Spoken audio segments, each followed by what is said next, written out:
Bonsoir à toutes et à tous, bienvenue à la masterclass inaugurale de cette nouvelle saison des rendez-vous de la création. Ces rendez-vous, pour celles et ceux qui l'ignorent, ont pour but de vous permettre, étudiants et étudiantes de Sciences Po, de rencontrer et d'échanger avec des artistes qui viennent vous expliquer comment ils et elles innovent, inventent, se plantent, se dépassent, se surprennent, bref, explorer avec vous leur approche de la création. Alors, normalement, nous serions en boot me, vous pourriez leur poser des questions directement ou vous endormir au balcon, enfin comme vous voulez, mais évidemment, c'est 2020. Nous allons donc zoomer ensemble pendant 1 heure, mais ça ne veut pas dire que vous ne faites pas partie de cette conversation. L'émission va se dérouler en 2 temps. Nous allons avoir une demi-heure d'entretien avec notre invité et ensuite une demi-heure qui est entièrement consacrée à vos questions. Vous pouvez les poser tout au long de la masterclass dans l'onglet questions-réponses de Zoom. Ne les posez pas, s'il vous plaît, dans le chat, parce que dans ce cas-là, je ne les verrai pas et je ne pourrai pas poser vos questions. Et franchement, ce serait dommage, car celui qui nous fait l'honneur de donner cette masterclass inaugurale est un créateur prolifique à l'univers assez génial. Ses héros sont des sardines qui sont dans l'espace, des chats, du rabbin, un canard qui va dans des donjons, ou un petit et un grand vampire. Il y en a plein d'autres qui s'appellent Aspirine, enfin il y en a vraiment beaucoup, on va beaucoup en parler ce soir. Ces supports sont aussi bien la bande dessinée que le roman ou le cinéma. Il est évidemment aussi un peu musicien et aussi un peu comédien, parce que sinon ça ne suffirait pas. Il fait réfléchir les adultes et sourire les enfants, et j'espère aussi réciproquement. Il est responsable d'ailleurs à lui seul de quasiment la moitié des sorties de la rentrée culturelle actuelle. Je vais vous donner une idée de son agenda actuel, vous ferez votre propre image. Le 16 septembre sortait en bande dessinée sa chanson de renard. Depuis le 6 octobre, vous pouvez découvrir son jeu de rôle appelé Monstre. Le 7 octobre sortait un nouveau roman jeunesse qui s'appelle Petit Vampire, le film d'horreur. Dans 2 jours, le 16 octobre, sort le très attendu 10e tome du Chat du Rabbin. Et le 21 octobre, son nouveau film d'animation Petit Vampire sera au cinéma. Je ne sais pas ce que vous faites ce mois-ci, mais apparemment le sien est occupé. Ce créateur protéiforme, populaire et passionnant, c'est Johann Sfar. Bonsoir Monsieur Sfar. Bonsoir, merci de votre accueil. J'ai rien oublié sur ce mois-ci? Non, c'est super. Bon, d'accord. Parce que le mois prochain, ce sera pareil ou... Non, sans doute non. D'accord. C'est le hasard des publications. Justement, ce hasard des publications démontre à quel point vous touchez à plein d'univers différents. Il y a un jeu de rôle, il y a un roman, il y a du cinéma d'animation, il y a une bande dessinée. Comment est-ce que vous organisez votre travail pour à la fois faire tout ça et en plus faire des choses qui ne sont pas complètement les mêmes? Cocteau disait qu'on peut sauter d'une branche à l'autre à condition de rester sur le même arbre. Moi, je consacre ma vie à raconter des histoires, en général avec des dessins, en tout cas toujours avec des images. Même quand je fais des romans, ce sont des romans de dessinateurs. Et puis j'ai une existence très paisible. J'ai un réveil qui sonne assez tôt le matin et je dessine entre 8h du matin et 7h du soir, au milieu de ma famille, au milieu de mes amis, au milieu des animaux. Donc, à part pendant les périodes de promotion comme maintenant, mon existence consiste à écrire et dessiner nuit et jour, avec toutes les réunions de travail qui se font autour de la table à dessin. Je dessine bien que dans le bruit, que dans l'agitation, que dans les visites d'amis. La seule chose qui me fait un peu peur, c'est le calme et le silence. Donc voilà, c'est une existence très peu monacale, mais assez paisible. Et dans ce qu'on entend comme un joyeux bordel, d'une certaine manière, est-ce qu'il y a certaines circonstances qui vous aident? Je pense par exemple à l'époque actuelle que nous vivons, qui est un moins joyeux bordel, mais un bordel néanmoins. Est-ce que vous en retirez beaucoup d'inspiration ou vous vous dites plutôt je m'isole et je crée un peu à part? C'est toute la question. On est forcément bouleversé par les changements rapides de notre société. J'essaye de ne pas courir après le petit magasin militant de l'époque. C'est-à-dire que chaque époque propose toutes les causes les plus justes pour lesquelles militer. Ce n'est pas pour ça que ça va donner de bons livres ou de bonnes œuvres. Je me rappelle par exemple quand j'étais étudiant, ce qui nous tenait beaucoup à cœur, c'est la lutte contre l'apartheid en Afrique du Sud.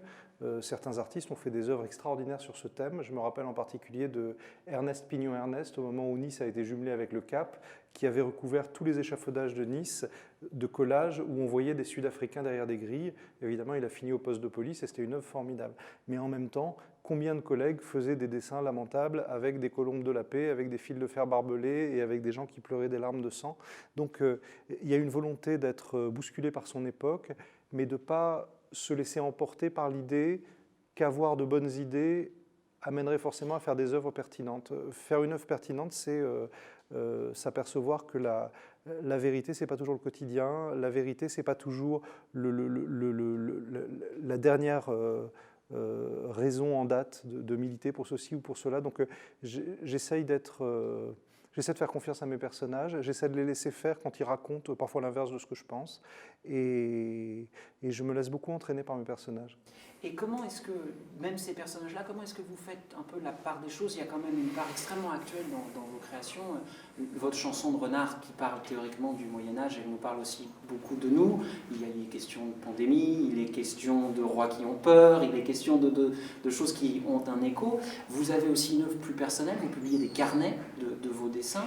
Vous avez écrit des romans qui sont plus ou moins liés à votre histoire personnelle. Je pense notamment à Farniente, qui est un roman qui prend pour départ, en tout cas, l'attentat de Nice, ville dont vous êtes originaire. Comment, du coup, est-ce que vous placez ce curseur, justement ? Ça se fait tout seul. Sur la chanson de Renard, oui, le déclencheur, ça a été le visage d'Emmanuel Macron face aux Gilets jaunes. Et je me suis dit, mince, il a peur. Et je fais partie des gens qui pensent que la terreur dans les yeux d'un monarque, c'est pas très très bon, d'autant que quand ça commence comme ça, très très vite, on va chercher un bouc émissaire. Et je suis parti de ça. Je fais partie de cette génération qui veut plus être plus maligne que ses lecteurs. Donc je suis pas là pour faire la leçon à mes lecteurs, je suis pas là pour leur transmettre un message. J'essaye de créer des outils, de créer des mises en perspective du réel, à partir desquelles ils font bien ce qu'ils veulent. Et je suis très heureux quand, à la fin d'un album du Chat du Rabbin, comme le dernier qui parle du Proche-Orient, mes lecteurs ne sont pas certains de ce que je pense sur le sujet. Parce que, en fait, je ne pense pas grand-chose. En fait, j'essaye. Clément Rosset, mon maître, disait toujours « dès qu'on approfondit, on quitte le réel ».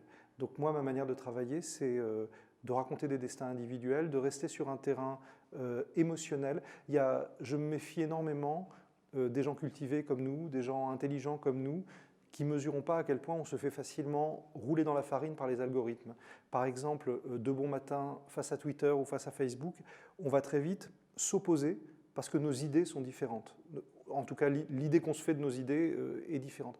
Tandis que si on s'était rencontrés dans un lieu émotionnel, comme un lieu où on peut manger, un lieu où on peut boire, l'opposition aurait été moins radicale et il aurait pu en sortir quelque chose de constructif.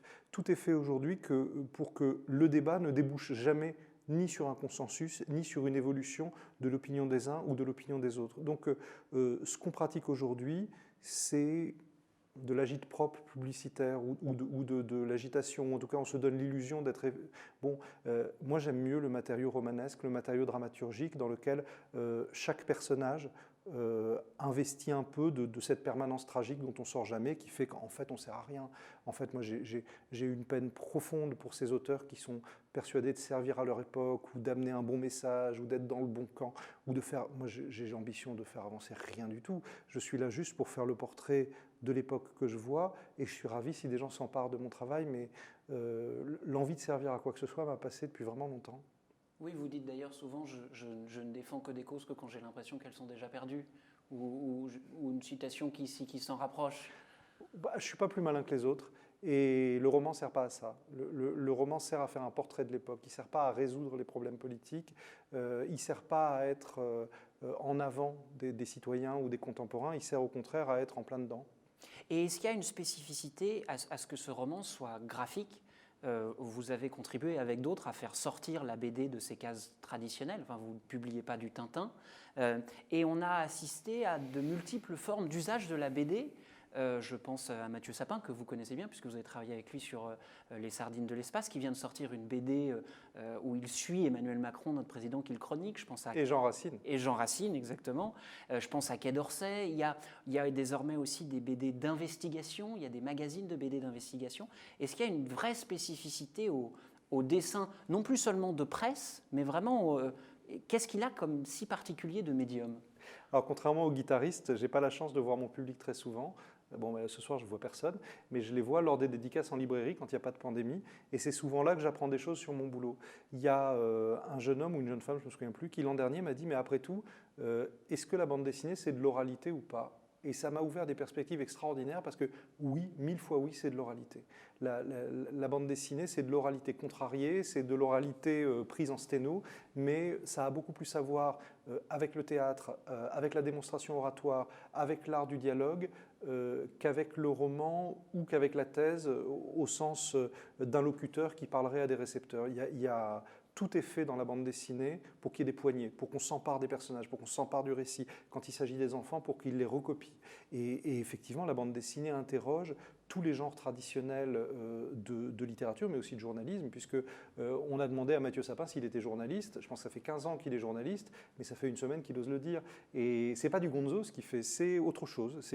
Et évidemment, les portes qui s'ouvrent devant lui, c'est que dès qu'il dessine, les gens ne s'aperçoivent pas qu'il note tous les dialogues. Et il a beau le dire, les gens ne s'en rendent pas compte. Et les gens disent attention, je vais me retrouver dans une BD, mais ils ne se rendent pas compte à quel point ils vont se retrouver dans une BD. Et il n'est pas question de dire leur secret, il est question de faire leur portrait, mais c'est également un portrait de locuteur. On sent bien qu'il y a chez vous une vraie passion pour ce médium-là, même si vous en explorez d'autres. Qu'est-ce qui a fait que vous avez basculé? Vous avez commencé par faire des études de philosophie, et à un moment, vous êtes parti aux Beaux-Arts. Ce moment-là, ce déclic-là, c'est quoi?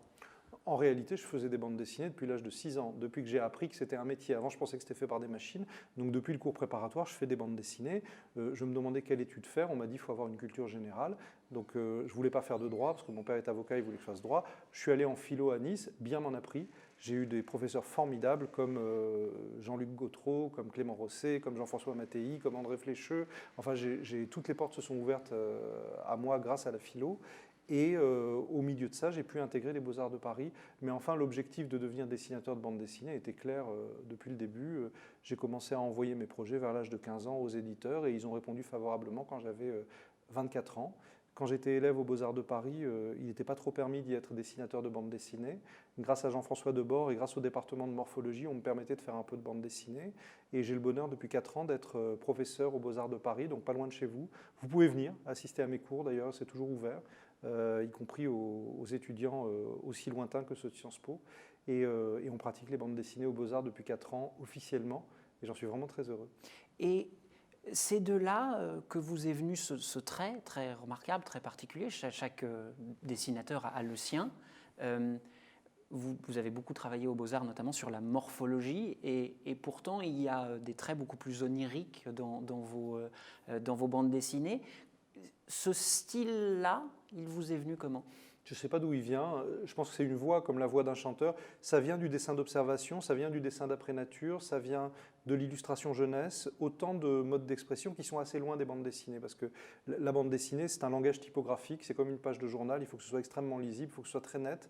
Et en même temps, ma passion à moi, c'est d'essayer d'attraper la vie, d'essayer d'attraper le petit truc que Sampé ou Quentin Blake sait ramasser, ou Ronald Searle, et que d'autres dessinateurs un peu plus pâteaux vont pas voir du tout. Donc, ce qui me fascine quand Sampé dessine un vélo, c'est qu'en fait, il dessine le cycliste, le vélo, il l'évoque. Donc, je cours après ça.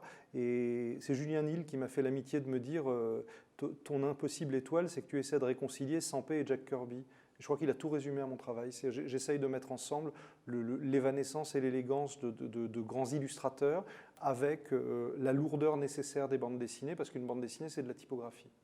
Et pour faire ce lien entre Kirby, qui est donc, pour celles et ceux qui ne le savent pas, un des plus grands dessinateurs de comics de l'histoire de la bande dessinée, vous passez notamment beaucoup par des monstres. C'est le nom de votre jeu de rôle qui se déroule donc dans votre univers, mais il y en a partout, il y en a dans vos romans, dans Le Dernier Juif d'Europe, il y a des fantômes, il y a des vampires, petits vampires évidemment, grands vampires, il y en a. Ce biais-là, qu'est-ce qui vous permet de faire? Vous vivez depuis longtemps vous-même avec des monstres? Oui, j'ai une passion pour l'horreur, j'ai une passion pour les images choquantes. Pour moi, ça relève du merveilleux. Ce sont des choses qui m'ont maintenu en vie, qui m'ont aidé philosophiquement aussi. J'ai eu comme maître imaginaire des gens comme Stephen King. Quand on lit Anatomie de l'horreur, on a un rapport presque éthique au récit surnaturel. Et j'y vois un petit théâtre dont je ne serai jamais rassasié. Ce que j'appelle le Monster World dans mes récits, c'est un univers où on ne s'étonne plus de grand-chose, où on est tellement dans le rouleau compresseur des horreurs qu'on apprend les unes après les autres, que d'abord si un vampire arrivait, on le verrait comme une créature quasiment inoffensive et romantique, mais ensuite on s'y habituerait au bout de 2 ou 3 jours et un autre scandale chasserait cette information quand on lit. Et alors parfois je rechigne à utiliser dans mes récits des choses du vrai monde parce qu'elles sont trop atroces quand on voit les gens qu'on attrape, à qui on vole des organes et qu'on rejette dans la nature ou des choses comme ça. Donc oui, j'ai une passion pour les monstres et c'est également une passion graphique.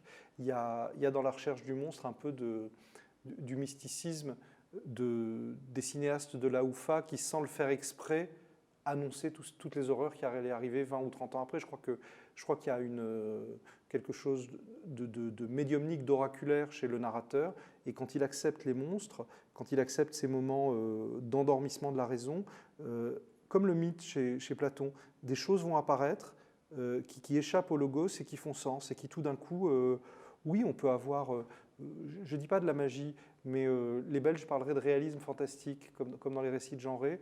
On peut avoir une prescience de ce qui nous attend parce que tous les éléments sont déjà en place, notre raison ne l'a pas encore compris, mais le drame arrive. Donc la fonction du monstre, c'est un peu ça. Et vous voulez travailler, ou il vous travaille d'ailleurs, de la même manière, vraiment, quel que soit le médium. Est-ce que c'est la même chose de dessiner une bande dessinée, de l'animer derrière? Comment est-ce que vous approchez ces différentes formes de création? Avec gourmandise, avec beaucoup de curiosité, avec mes dessins en main pour dialoguer avec les différents techniciens. La vraie difficulté pour moi, c'est pas de passer d'un médium à l'autre, c'est de passer d'une longueur de récit à une autre. Par exemple, le long métrage de Petit Vampire sort d'ici 8 jours, il fait 1h30. Jusqu'à présent, les histoires de Petit Vampire, c'était des albums de 30 pages ou des dessins animés de 11 minutes. Donc là, il a fallu chercher une dramaturgie différente, il a fallu se soumettre à une narration en 3 actes, ce qui n'est pas ma nature profonde, il a fallu creuser dans les personnages sans qu'ils cessent d'être eux-mêmes. Donc ça a été, finalement, tout se termine toujours en travail d'écriture. Je ne crois pas beaucoup aux médiologistes, moi je passe d'un truc à l'autre, ça ne me dérange pas, mais la longueur du récit, ça c'est important. Et il y a une spécificité dans vos très nombreux ouvrages, c'est que beaucoup se suivent, c'est le 10e tome du Chat du Rabbin, mais il n'y a pas de périodicité précise. De temps en temps, il se passe plus ou moins de temps entre une visite du chat et une autre, entre une nouvelle visite du petit ou du grand vampire. Oui. Est-ce que c'est parce que vous jugeriez ça artificiel de dire, bon, bah, il y a, je sais pas, tous les 2 ans, un Chat du Rabbin? Est-ce que c'est le temps que ça vous nourrisse ou est-ce que c'est parce que vous faites tellement de trucs qu'au fond... Non, c'est que les histoires ne sont pas là. J'ai eu par exemple pendant 10 ans, je n'ai pas eu d'histoire du Chat du Rabbin, donc entre le tome 5 et le tome 6, il s'est passé 10 ans.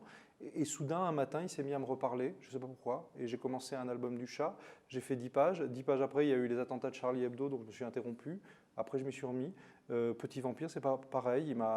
J'ai commencé Petit Vampire quand j'avais pas d'enfant, donc je parlais à l'enfant que j'étais. Après, je suis devenu père, je me suis dit, tiens, c'est pour mes gamins. Et là, maintenant, j'en suis à la 3e génération de lectrices et de lecteurs de Petit Vampire.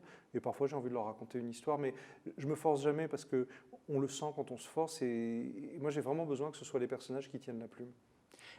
Il y a une spécificité dans la multiplicité des projets que vous développez, c'est que récemment, vous avez décidé ou commencé à les regrouper et vous avez créé votre propre studio qui s'appelle Magical Society, si je ne m'abuse. J'ai regardé mes notes, j'ai triché, mais est-ce que pour vous, c'est, j'allais dire, naturel et inévitable? Est-ce que les créateurs ou les créatrices doivent aussi être des entrepreneurs ou des entrepreneuses et il faut savoir s'organiser au fond les meilleures conditions de création possibles? Il y a un très beau film sur Roger Corman, donc qui faisait tous ces films d'horreur aux États-Unis, où Jack Nicholson explique que si on fait de la peinture à l'huile, il faut connaître l'huile, et si on fait du cinéma, il faut connaître l'argent, parce que le médium du cinéma, c'est l'argent. Moi, je suis un paradoxe industriel, c'est que tous mes films ont marché, tous mes films ont été très bien reçus, sauf La Dame dans l'auto, et à chaque fois que j'ai fait un film, j'ai eu du mal à faire celui d'après parce que les gens étaient terrifiés en se disant mais qu'est-ce qu'il veut faire? Il veut faire du cinéma fantastique, il veut faire des monstres, en France on ne sait pas faire ça. Et en fait les gens ne savaient pas me produire ou ne savaient pas me financer. Donc j'essaie de sauter cet obstacle par au-dessus Et Aton Soumage s'est associé avec moi, c'est un formidable producteur. Et on s'est dit, on va faire comme Guillermo del Toro ou comme Tim Burton, on va amener ce qu'ils appellent un line-up, c'est-à-dire une dizaine de projets pour la télévision, pour le cinéma. On va montrer ce qui est une évidence dans mes livres, mais ce qu'on ne voit pas encore en cinéma, c'est-à-dire un multivers avec des personnages qui apparaissent d'un récit à l'autre, certains pour enfants, certains pour les grands. Et on va prendre le risque d'essayer de financer tout ça en même temps. Et pour des raisons assez surprenantes, quand on arrive avec 10 projets, on est beaucoup plus écouté que quand on arrive avec un seul. Peut-être que l'époque s'y prête, peut-être que beaucoup de verrous liés à la fabrique habituelle du cinéma hexagonal ont sauté. Le marasme actuel pousse toute l'industrie européenne du cinéma à se transformer si elle ne veut pas mourir. Et donc voilà, c'est une aventure intéressante. Et puis ensuite, si ça ne marche pas, je ferai des livres. Et est-ce que le prochain film Petit Vampire, c'est le premier pas dans ce multivers-là, ou est-ce qu'on verra le Gibousse ailleurs? Est-ce que Oui, sans doute. Là plus prosaïquement, Aton est venu m'aider à finir mon dessin animé de Petit Vampire parce que j'étais en train de faire faillite. Donc il a sauvé ma compagnie, il m'a aidé à créer cette nouvelle boîte. Et on s'est posé, on s'est dit, qu'est-ce qu'on peut inventer à partir de ça? Et l'idée, c'est de rassembler autour de ces films et de ces projets des gens beaucoup plus talentueux que moi dans chaque domaine, dans le design, dans l'écriture, dans la photographie. Et on est en train de vraiment beaucoup s'amuser parce qu'on s'aperçoit que, ça fait 30 ans que je fais des bandes dessinées et ils connaissent un petit peu mon nom, chez les Anglais, chez les Américains, chez les Japonais, et des créateurs que je ne pensais pas pouvoir approcher il y a 10 ans, aujourd'hui répondent très favorablement.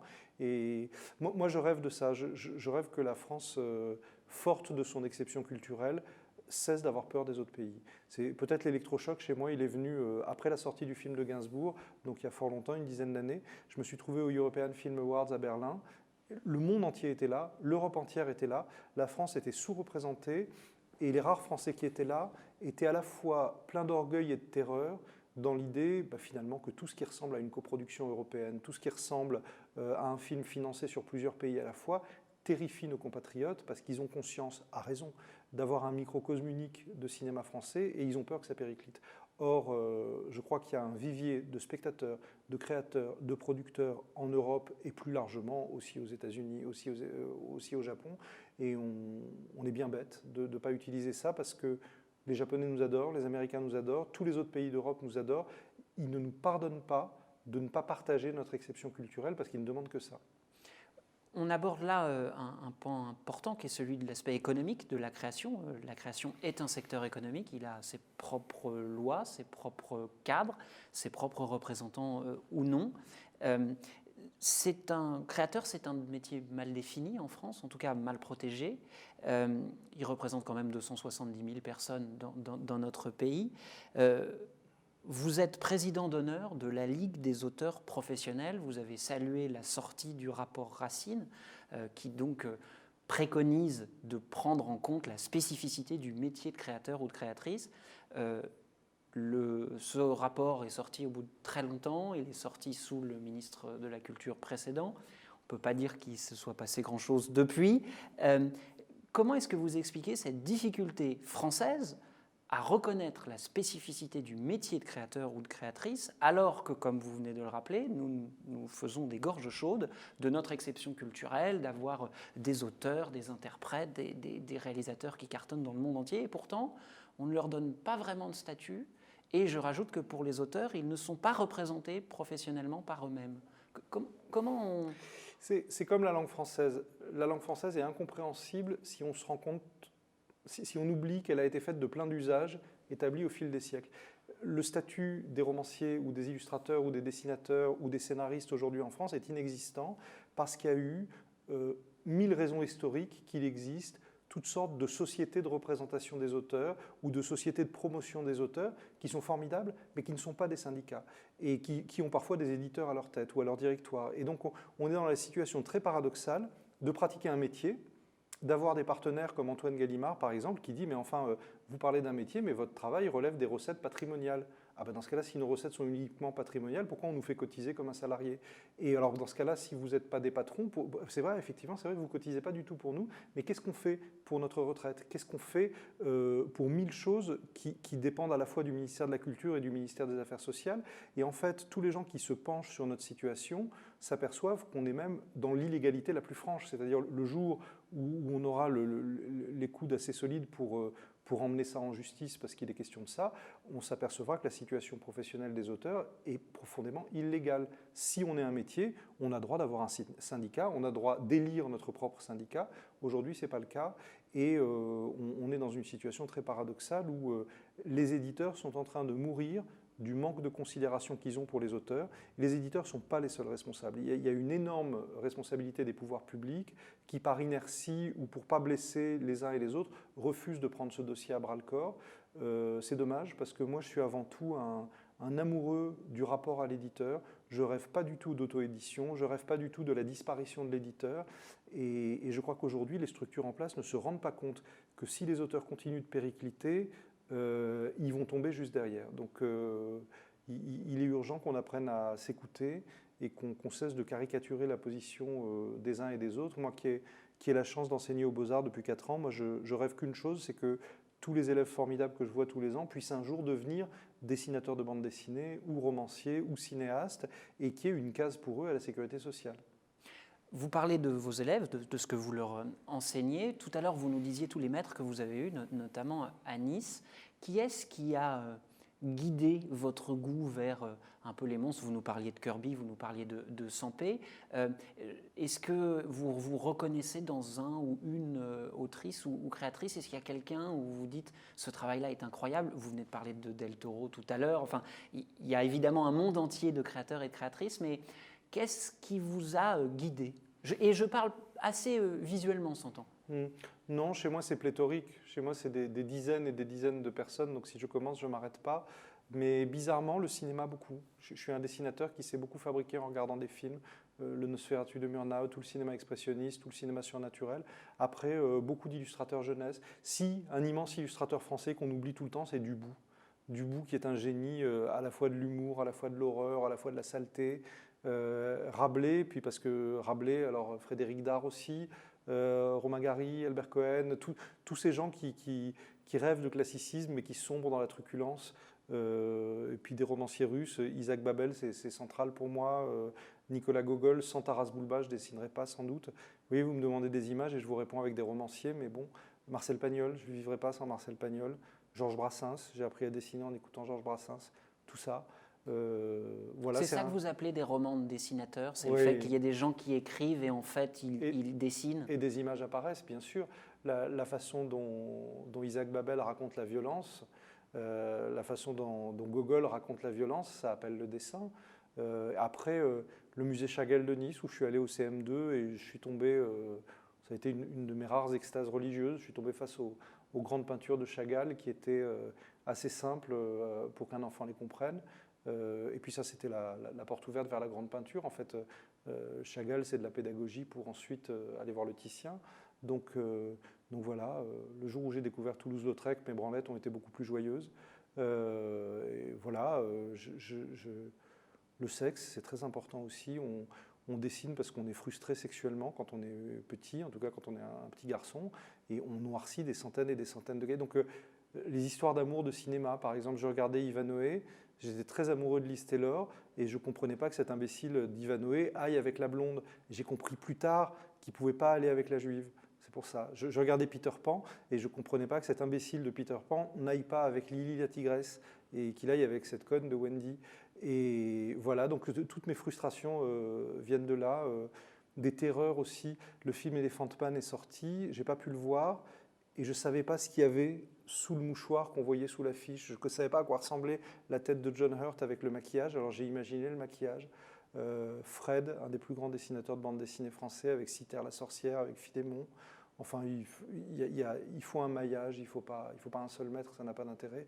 Ensuite, les maîtres pour de vrai, j'ai eu Pierre Dubois, qui a été mon maître en bande dessinée et en écriture, qui a écrit mes premières bandes dessinées.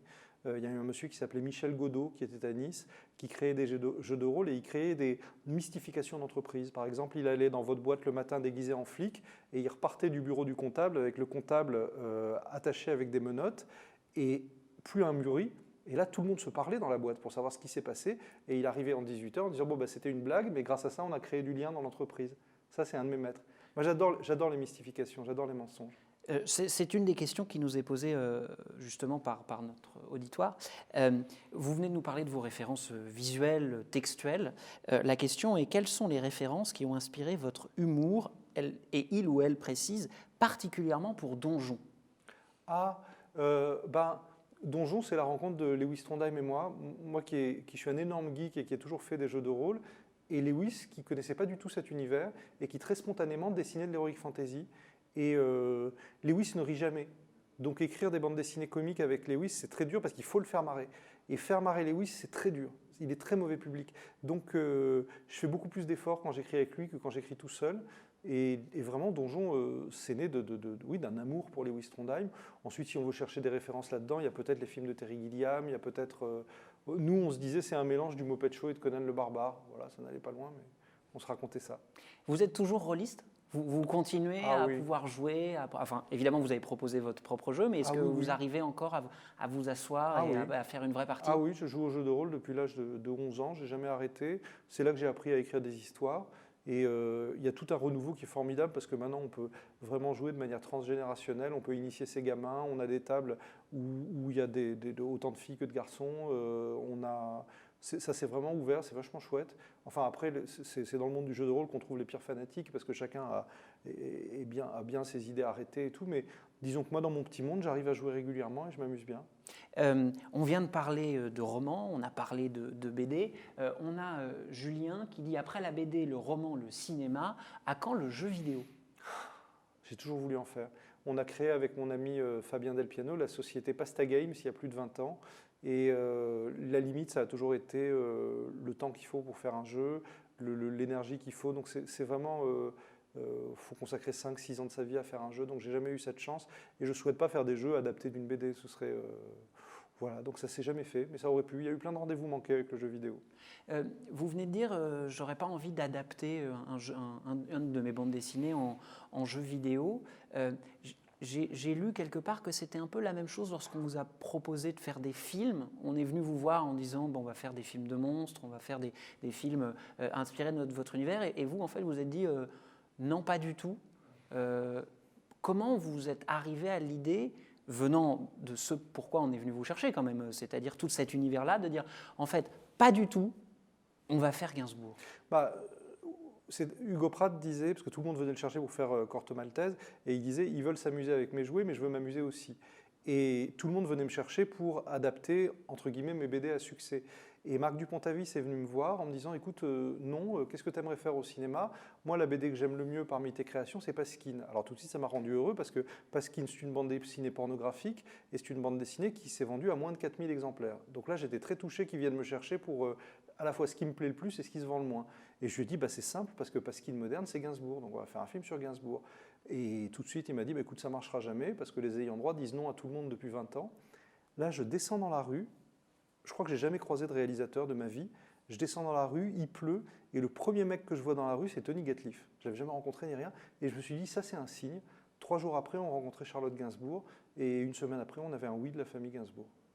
Et lorsque c'était une première pour vous quand même de diriger des acteurs, raconter des histoires, vous le faites depuis longtemps, mais comment vous avez approché ça? C'est une chose d'écouter Petit Vampire vous parler et de raconter ces histoires, mais là, en face de vous, vous avez Laetitia Casta et Eric Elmosnino. Comment vous leur parlez comme un petit vampire? C'est eux qui vous parlent? Comment vous avez abordé cette nouvelle forme de création-là? Je savais ce que je voulais voir à l'écran. J'ai adoré rencontrer les techniciens de cinéma, j'ai adoré parler avec eux, et j'avais un petit outil pour leur poser des questions, c'était le dessin. Un dessin, c'est une manière formidable de dire à une dessinatrice de mode ce qu'on veut comme robe, sans rien lui imposer, mais en lançant une discussion. Finalement, on est comédien quand on fait des bandes dessinées. Moi, j'explique jamais à un créateur comment il doit faire la chose. Je lui dis ce que je souhaite voir ou ce que je souhaite entendre, et j'estime qu'il a sa discipline. C'est comme les coloristes de mes bandes dessinées, je leur donne pas la moindre indication. Je leur donne un dessin en noir et blanc et puis ils en font bien ce qu'ils veulent. Eric Elmosnino, il a conquis mon cœur en un instant parce que après avoir fait le casting de Tout Paris, les premiers mots qu'il m'a dit, c'est « je te préviens, j'en ai rien à foutre de Serge Gainsbourg ». Dès que j'ai vu ce détachement, je savais qu'on était bon. Laetitia Casta, c'est la même chose, il y a eu une évidence. Moi, je suis ravi de toute la prophylaxie qu'on raconte aujourd'hui au sujet des tournages, mais je suis capable de faire du cinéma qu'en état d'adoration idolâtre pour mes comédiens. Si on n'aime pas les comédiens, il ne faut pas faire du cinéma. Si on veut avoir une relation normale avec les gens, il ne faut pas faire du cinéma. J'ai été ravi de la folie que le cinéma a amené dans ma vie. Puis ça m'a permis de me socialiser un peu, parce qu'avec les BD, je suis plutôt solitaire, quoi. J'ai une question qui me vient du public. La question est, êtes-vous en désaccord avec l'affirmation que tout est politique? J'y ai adjoint un bout de question qui est le rôle spécifique de l'artiste que vous avez défendu vous-même. Vous avez dit, lorsqu'on a évoqué devant vous la spécificité culturelle et économique des auteurs, vous avez dit il faut la prendre en compte, et en même temps, un artiste, c'est indispensable à la démocratie. Alors, cette double question, est-ce que tout est politique? Est-ce qu'il faut voir une lecture politique de Petit Vampire? On peut, pourquoi pas, après tout, ce sont des enfants qui, ne respectant pas les règles, font tout avancer mieux. Et j'y adjoins cette question, pourquoi est-ce qu'un artiste, c'est fondamental à la démocratie? Ça fait beaucoup de questions. Oui, j'en ai plein, et en plus, j'en ai d'autres. Le politique, c'est le dialectique. Le politique, c'est cette agora dans laquelle on va créer ces œufs en neige d'intelligence dans lesquels on va amener dans chaque domaine l'état de l'art. C'est-à-dire que chaque voix va avoir la même valeur, on va les faire dialoguer et on va avancer. Ça, c'est du politique. Ce qui n'est pas du politique en littérature, c'est l'auteur militant. L'espèce d'abruti qui arrive encarté en annonçant à tout le monde pourquoi il milite et ce qu'il pense, ça n'aide personne. Même si je pense tout comme lui ou tout comme elle, il va faire un tract. Ce n'est pas ça une œuvre romanesque. Une œuvre romanesque, c'est amener au sein de la cité un espace de débat. C'est-à-dire, vous savez, dans Scaramouche, quand on apprend l'escrime, l'épée, c'est comme un oiseau. Si tu serres trop, tu l'étrangles. Si tu lâches, elle tombe. Donc un récit, il va être politique parce qu'il va offrir un espace de représentation. Qu'est-ce qui fait qu'on est une civilisation essentielle au monde? Ce n'est pas l'Occident, ce n'est pas notre race, ce n'est pas notre religion, c'est le théâtre, c'est ce que les Grecs ont appelé le monde de la représentation, c'est-à-dire on a eu la distance nécessaire pour quitter le littéralisme. Notre manière d'aborder le monde, c'est de se le représenter sur un écran, dans un livre, au théâtre, et de jouer avec les oppositions que ça implique. Il est évident que le jour où le politique veut régenter le romanesque, le jour où avant d'entrer en romanesque, on se demande si le contenu de son œuvre est bien comme il faut, en fonction de tel ou tel critère, on tue la possibilité du débat contradictoire dans une œuvre, et donc on tue l'espace dialectique. L'espace dialectique moderne, aujourd'hui, il est moribond par la faute des réseaux sociaux, et je ne suis pas le mec qui lutte contre les écrans et les réseaux sociaux, mais là où les réseaux sociaux nous tuent, c'est qu'ils massacrent le lieu, l'honnêteté de la corrida dialectique. Le fait qu'on arrive dans un espace, dans une agora, on émet une idée, et un débat, bon aujourd'hui c'est pas ce qui se passe, aujourd'hui on émet une idée, on est catégorisé et on est envoyé dans des agoras que l'algorithme a décidé. Donc il a décidé, par exemple, dans le cas de Twitter, il a décidé de vous mettre en contact avec des lieux de dispute. Dans le cas d'Instagram, il va décider de vous mettre en contact avec des gens qui pensent comme vous ou qui aiment les mêmes maillots de bain que vous, donc comme ça va très bien se passer. L'agora, c'est ce lieu d'honnêteté où on se trouve face à l'autre et où on élabore quelque chose. Si quelque chose doit nous sauver de ça, c'est l'espace romanesque, c'est l'espace... et là où il est en danger aussi, par la faute des réseaux sociaux, c'est l'extraction d'un morceau d'une œuvre balancé aux réseaux sociaux et qui perd tout son sens. Comment, moi je m'efforce de jamais prendre parti dans les débats actuels qui d'ailleurs en général m'intéressent très peu parce qu'ils sont trop spécifiques, mais quel que soit le camp où on est, extraire une phrase d'une œuvre et venir donner à cette phrase davantage d'importance que l'œuvre elle-même, bon bah ça vaut pour des mauvais livres, mais quand c'est un bon livre, c'est vraiment gravissime. Je ne connais pas la valeur de l'ouvrage d'Alice Coffin dont tout le monde parle en ce moment, mais le fait que la seule chose qu'on en sache, c'est une phrase qui a été extraite en disant « elle a dit ça, c'est insupportable », moi je m'interdis de parler de cette œuvre tant que je ne l'ai pas lue. Et je regrette, je sais que ce n'est pas possible de demander ça à une société. Je sais que c'est déjà merveilleux que sur Twitter on parle de livres, mais enfin, tout de même, la littérature, c'est pas ça. La littérature, c'est pas ouvrir un bouquin en sachant déjà ce que va penser l'auteur. Moi je suis emmerdé avec ça. Donc effectivement, tout est politique si tout relève de l'agora. Maintenant, si tout est politique, ça veut dire tout est un tract, c'est la politique avec la bouillie des bébés. Je reviendrai à ma question de la raison de l'indispensable artiste en République, en démocratie. Vous venez de nous dire justement le jour où on devra restreindre sa création parce qu'il faudra forcément prendre en compte des normes d'un côté comme de l'autre, ou vraiment des contraintes qui seraient trop fortes et très externes. Vous avez le sentiment que c'est un peu en train de nous arriver? Est-ce que vous avez le sentiment qu'il est plus difficile aujourd'hui de créer? Non. Bêtement. Non. Non. Non. La censure et la terreur, c'est toujours exercé sur les artistes, à toutes les époques. Enfin, vous croyez que c'était facile de faire de la littérature sous Isabelle la catholique, ou au moment de la Réforme, ou au moment de la Révolution française, où on ne va pas parler de Vichy. Enfin, ça a toujours été un cauchemar d'écrire, puisque quand on se lève le matin en se disant « ça, je ne peux pas l'écrire », on sait très bien qu'on va l'écrire. Et on sait très bien que quand on repousse... Mais le génie de mecs comme Velázquez ou le génie de tous ces gens-là, c'est de planquer. Et le génie du narrateur, du dramaturge, c'est de planquer ce qu'il a à dire, et il le planque tellement qu'au bout d'un moment, il ne sait plus ce qu'il a à raconter. Et moi, je ne crois pas au courage en littérature. Je crois pas au... Il y a une très belle chanson de Brassens, il dit j'ai conspué Franco pendant pas mal d'années, il faut dire qu'entre nous de simples petits détails, il y avait les Pyrénées. Et le refrain, c'est « honte à qui peut chanter pendant que Rome brûle », et il répond « elle brûle tout le temps ». Donc on est toujours en situation de crise, et on est toujours en situation, si ce n'est de censure, de terreur. Moi le seul bémol que je mettrais, et Dieu sait que je suis proche de Charlie Hebdo, le seul bémol que je mettrais au discours actuel, c'est quand on fait croire que c'est nouveau, qu'il y ait un tel poids et une telle terreur sur le dos des artistes. Ça a toujours été le cas. Les artistes ne sont pas là pour être des héros, et ils vont trouver une manière de codifier leur discours, de le planquer. Quand Cyrano de Bergerac écrit le voyage des empires de la Lune et de machin, c'est un ouvrage politique qui est maquillé, où il a déguisé les uns et les autres en extraterrestres ou en machin. Donc non, c'est un jeu de chat et de souris qui dure depuis toujours. Et tant mieux. La bonne nouvelle, c'est que c'est toujours les artistes qui gagnent. La bonne nouvelle, c'est que les gens qui s'inventent une espèce de pudibonderie sont très vite démasqués par l'époque. Donc méfiez-vous, ceux qui avaient le sentiment actuellement de hurler avec les loups, d'être dans le camp qu'il faut, faites gaffe, parce que dans 20 ans, vous ferez autant marrer qu'aujourd'hui on rigole de Finkielkraut. Faites vraiment gaffe. C'est pour ça que vous dites que l'artiste, il est indispensable à la démocratie? C'est parce qu'il crée à la fois ces zones de dialogue, c'est parfois ces zones d'affrontement? Moi, je dirais le valet. Il y a une figure centrale pour moi dans notre théâtre et dans nos romans, c'est la figure de Scapin. Il est au service des puissants et il se fout de leur gueule. Et c'est pourquoi j'ai fait le roman de Renard pour Gallimard, que j'ai appelé La chanson de Renard. Je suis allé chercher ce renard, qui est le premier de nos salopards. Il n'est pas là pour faire la morale, il n'est pas là pour vous expliquer le bien, il n'est même pas là pour vous aider, il est là pour bouffer. Et on va suivre ses aventures, et tout au long de ces aventures, peut-être que des idées vont venir, peut-être qu'on va être révolté par son comportement. Et moi, ça me plaît beaucoup. Moi, je n'ouvre pas un livre pour apprendre à bien me comporter. Ça, je sais le faire tout seul, enfin, je crois. Je n'ouvre pas un livre pour que l'auteur soit un maître de morale ou de...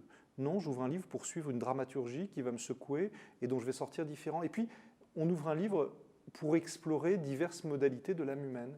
Moi, je suis un grand lecteur de Louis-Ferdinand Céline, je l'aime infiniment, je sais qu'il m'aurait envoyé en Allemagne immédiatement s'il m'avait croisé, mais je n'ai jamais dit que c'était un type bien, je n'ai jamais dit que j'avais une affection pour lui, j'ai dit que sa littérature me sert à quelque chose pour comprendre l'âme humaine, et dans son cas particulier, pour comprendre les névroses françaises. Je crois qu'on ne peut pas comprendre certaines névroses inexcusable de notre pays si on n'a pas lu Louis-Ferdinand Céline, parce qu'il tape très juste quand il examine ce qu'on a de plus moche.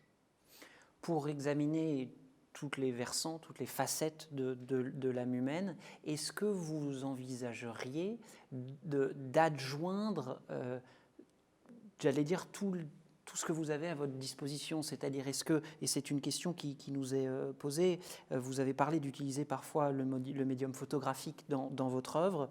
Est-ce que pour un projet spécifique, vous pourriez mixer un peu les domaines, faire du très graphique et du très écrit, un film avec des acteurs réels et de l'animation? Est-ce que vous y pensez? Non, c'est marrant parce qu'on a fait exactement ça avec mes élèves aux Beaux-Arts cet après-midi. On arrive dans un médium ou on arrive dans un genre et on s'imagine toujours qu'on va le réinventer.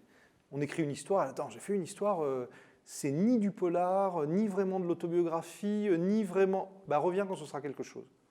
j'ai fait un récit, c'est pas vraiment une BD, il y a un peu des photos, il y a un peu du récit. Reviens quand ce sera ou une BD ou un roman, parce que en réalité, on ne va pas inventer un nouveau médium. Ou alors si, la technologie va nous amener un nouveau médium, mais on ne va pas inventer un nouveau médium. On va créer des codes de lecture, comme dans un journal, et on va emmener la lectrice ou le lecteur vers quelque chose de nouveau. Mais je crois beaucoup à la rhapsodie, je ne crois pas à la création de chimères.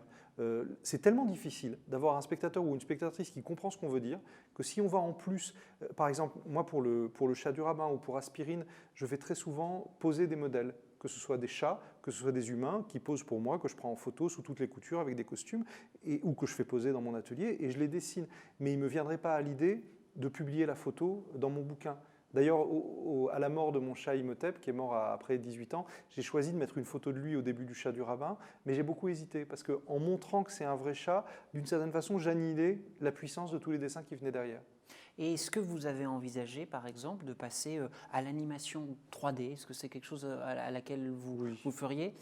Le Petit Vampire, c'est de l'animation, c'est fait évidemment avec des ordinateurs, mais c'est de la 2D, c'est encore beaucoup votre dessin. Oui. Vous envisagez un... On l'a fait. Petit Vampire, ça devait être de la 3D. On avait modélisé tous les personnages en 3D. On avait des contacts aux États-Unis, en particulier Guillermo del Toro, qui nous aidait. Et malheureusement, le budget était trop élevé. On n'a jamais réuni la somme qu'il fallait. Alors, on avait le choix soit de faire de la 3D pourrie, comme on fait souvent en Europe quand on n'a pas le pognon. Mais moi, j'aime assez Pixar et DreamWorks pour ne pas faire moins bien qu'eux. Soit faire ce qu'on sait faire, je crois, au moins aussi bien que les autres, c'est-à-dire un dessin animé en 2D, comme les vieux Disney ou comme les Ghibli. Et on a fait le choix d'aller vers ce qu'on pouvait se payer, en fait, tout simplement. Et c'est Zoé qui demande, est-ce que... oui, alors Zoé est par là. Bonjour Zoé. Salut Zoé. Zoé demande notamment si quand même le numérique et tous ces outils a changé votre manière de travailler. Est-ce que le chat du rabbin, par exemple, dont le 10e tome sort bientôt, est-ce que c'est vraiment vous, une feuille, un stylo, et après éventuellement numérisé évidemment, mais ou est-ce que vous travaillez sur une tablette? Est-ce que ça a changé votre rapport à la création? Moi non, parce que j'ai mes vieilles habitudes, donc moi je dessine à la plume, à l'encre de Chine sur du papier.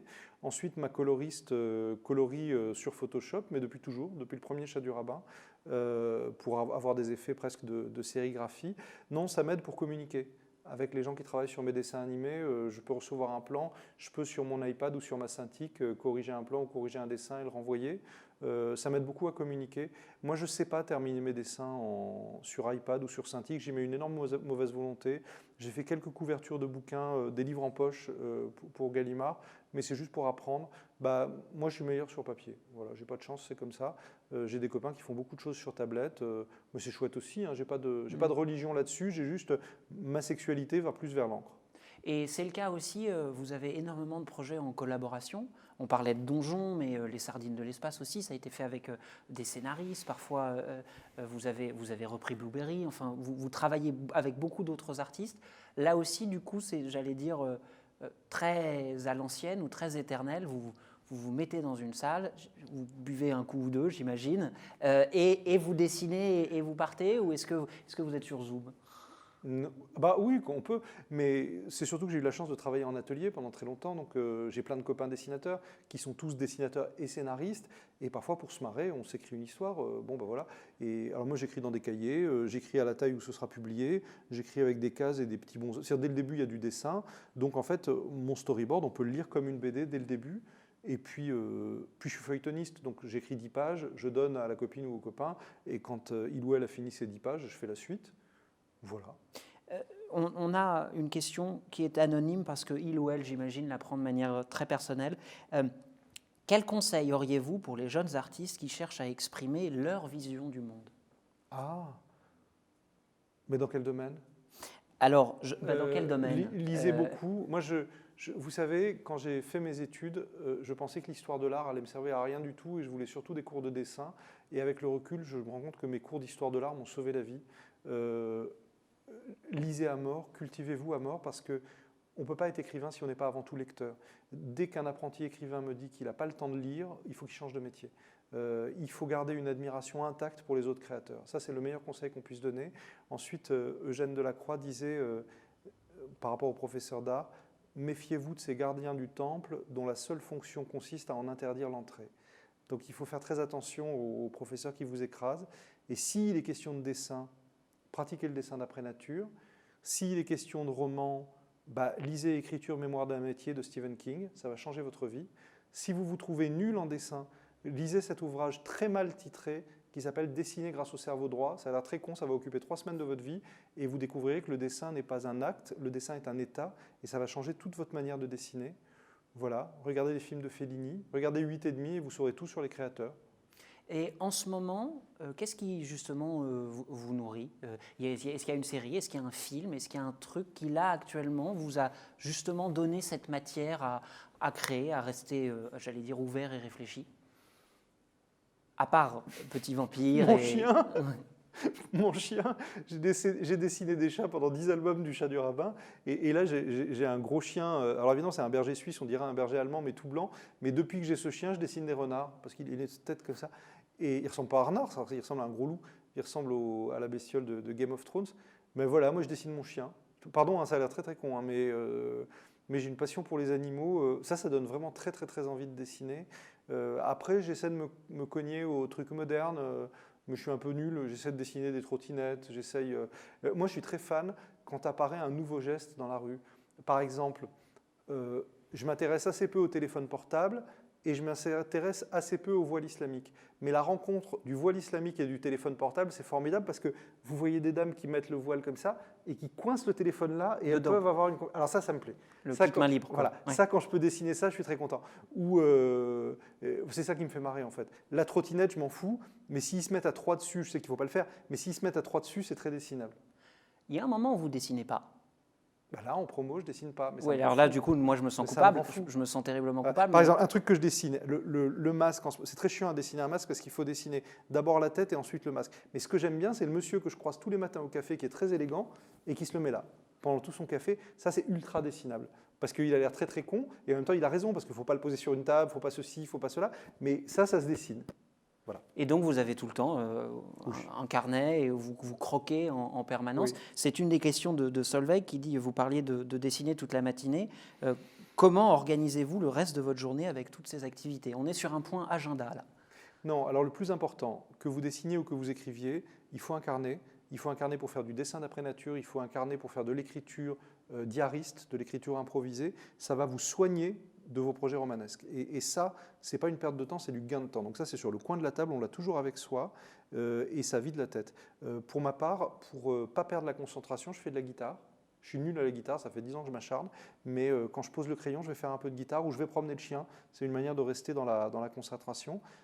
Si ma femme était là, elle serait morte de rire parce qu'elle dirait que je ne fous rien à la maison, mais ce n'est pas vrai. Je fais des petits gestes du quotidien, comme dans Karate Kid, là, il lave une vitre, il fait un truc, j'ai jamais lavé une vitre de ma vie, mais je fais des petits trucs comme ça. Et surtout, non paisible. Stephen King dit, faites gaffe à là où vous mettez votre bureau, parce que comme vous y passerez toute votre vie, si c'est dans le jardin, vous ne verrez jamais vos enfants.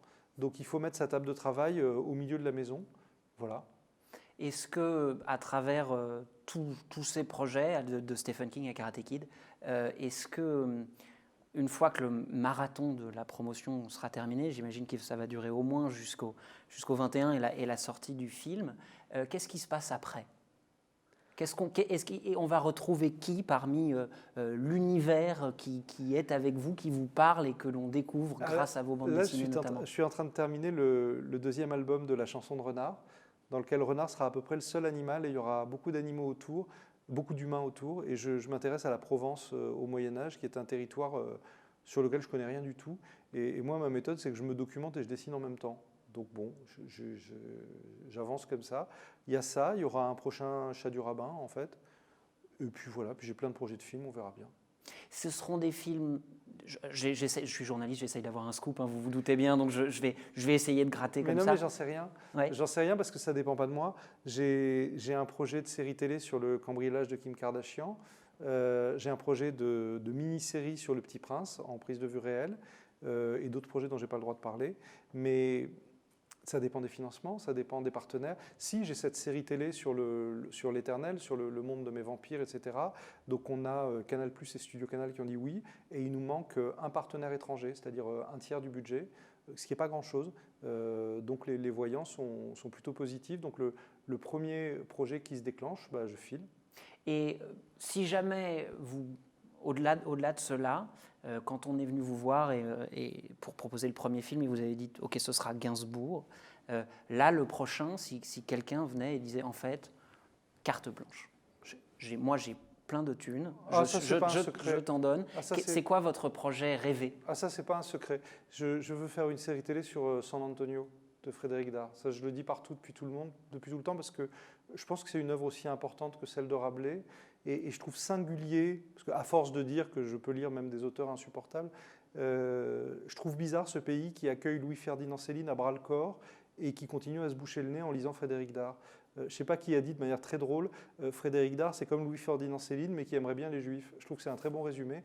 Et moi, c'est mon romancier préféré, tout simplement. Donc ce serait, a priori, pour un public un peu différent, peut-être, que celui de Petit Vampire? Je ne suis pas sûr, parce que moi, Frédéric Dard, je le lis comme du Goscinny. Enfin, je ne le vois pas du tout comme un auteur aussi provoquant qu'on veut bien le dire. Pour moi, c'est des blagues très potaches. Pour moi, ça pourrait être écrit par Goscinny. Puis même les gros mots qu'il emploie, ils sont tout aussi fleuris que ceux de Brassens. Donc la plupart des gros mots qu'il emploie sont incompréhensibles aujourd'hui. Donc pour moi, c'est un poète. Dans Le Petit Vampire qui arrive, l'intrigue, entre autres, c'est le film qui sort, c'est que le Petit Vampire est poursuivi par le Gibus, qui est donc un monstre qui lui veut beaucoup de mal. Et le Gibus est très heureux de mettre la main, enfin, de localiser le petit vampire, et il l'observe et il dit c'est bon, j'ai trouvé son point faible, il a un ami. Est-ce que il y a autour de vous une bande de joyeux loufoques, vous créez en groupe, c'est ça ma question, est-ce qu'il y a une bande autour de vous, Oui. Dites, oui. Quand on a la chance de devenir un petit peu connu, les gens qui continuent à vous dire là t'as déconné, là t'as été mauvais, c'est très très précieux. Et c'est mes amis d'enfance qui viennent pratiquement tous de Nice. Oui, juste un mot sur Petit Vampire. Je sais que c'est très tendance en ce moment, mais c'est une histoire sur le thème du consentement. C'est une histoire sur ce personnage, le Gibus, donc c'est un personnage du folklore niçois, qui a été amoureux il y a 300 ans. On lui a dit non, et depuis, il terrifie tout le monde. Et pendant ce temps, Petit Vampire va prendre le risque de se faire un vrai ami et de découvrir une relation où il y a de la réciprocité. Donc c'est une manière de raconter aux enfants cette histoire de consentement dont on parle beaucoup en ce moment, mais dont le revers très douloureux consiste à dire que chacun ou chacune d'entre nous, un jour dans notre vie, on va nous briser le cœur, quelqu'un va nous dire non, en amitié, en famille, en amour, et il faudra apprendre à ne pas devenir une saloperie après ça. Il faudra apprendre à ne pas détruire la vie des autres après ça. Moi, je m'intéresse toujours beaucoup aux méchants des récits parce qu'ils m'apprennent des choses sur l'âme humaine. Et j'essaye d'avoir ces questionnements-là tout en m'adressant vraiment aux enfants. Eh bien, pour faire ce chemin-là et apprendre comment à ne pas être complètement un salopard ou complètement une terrible très méchante, je ne peux que vous encourager à vous plonger dans l'univers soit de monstres et devenez rôliste, c'est assez génial d'être rôliste, soit des romans du dernier juif d'Europe, soit du prochain tome de Petit Vampire, soit même du prochain tome du Chat du Rabbin, soit même la prochaine masterclass des rendez-vous de la création de Sciences Po. Surtout, quand même. Monsieur Sfar, merci beaucoup, merci de votre temps dans ce marathon-là. Chers étudiants, chères étudiantes, merci d'avoir posé des questions, de nous avoir regardés, nous et notre fond tout noir. Je vous dis à très bientôt. Lisez des livres, allez au cinéma, jouez aux jeux de rôle. Qu'est-ce qu'on peut rajouter ? Mais non, merci d'être là. Moi, j'aime beaucoup cette école, ça fait plus de 20 ans que j'interviens. Je vous ai vu devenir de plus en plus sage, bizarrement, alors que vous n'avez que le militantisme à la bouche, mais je vous trouve beaucoup plus sage qu'il y a 20 ans. Je crois qu'il y a une punkitude de Sciences Po à réinventer, d'ouvrir sa gueule sans avoir peur de dire une connerie. Je crois que la peur de dire une connerie, la peur d'être ridicule peut vous faire louper plein de choses. Tous les trucs dont vous vous dites « ça va me faire louper un job », ça risque de vous donner un travail, au contraire. Voilà. Les seuls petits mots que j'ai, ce n'est pas des mots de vieux, c'est des mots de mec qui a vu les étudiants de Sciences Po d'il y a 20 ans. Ils n'étaient pas mieux que vous, mais ils étaient plus grande gueule. Le mot de la fin sera donc sur la réinvention de la punkitude de Sciences Po. On vous laisse, nous de votre côté, déjà découvrir à quelle heure sera le couvre-feu ce soir. Et par ailleurs, ça n'empêche pas d'être punk. À très bientôt. Merci, Monsieur Sfar. Merci à vous.